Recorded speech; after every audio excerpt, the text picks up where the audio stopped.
పలుమార్లు ఆకలి దప్పులు, అపరిమితముగా తిన దెబ్బలు, చెరసాలలో పొందిన యాతనలు, ఆపదలలో అనేక మారులు, ప్రాణాపాయములు, నిందలు, జాగరణములు, ఉపవాసములు, లోకమునకు నచ్చని వారు తిరస్కారములు పొందారు, సకల జనులు ద్వేషించిన వారు కుటుంబములు కోల్పోయారు, దిగంబరులుగా మారారు, కొండలలో గుహలలో బ్రతికారు.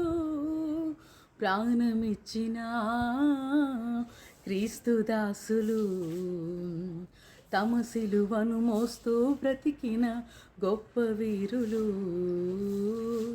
కన్నెంట కరిగిన స్మృతులు, గుండెల్లో ఎన్నో వ్యధలు, విశ్వాసుల జీవితాలు పలుకుతున్న సాక్ష్యాలు, రాళ్ళ కింద నలిగిన వాళ్ళు, రంపాలకు తెగిపడినోళ్ళు, కత్తుల రక్తాక్షరాలు, క్రీస్తు కొరకు హత సాక్షులు.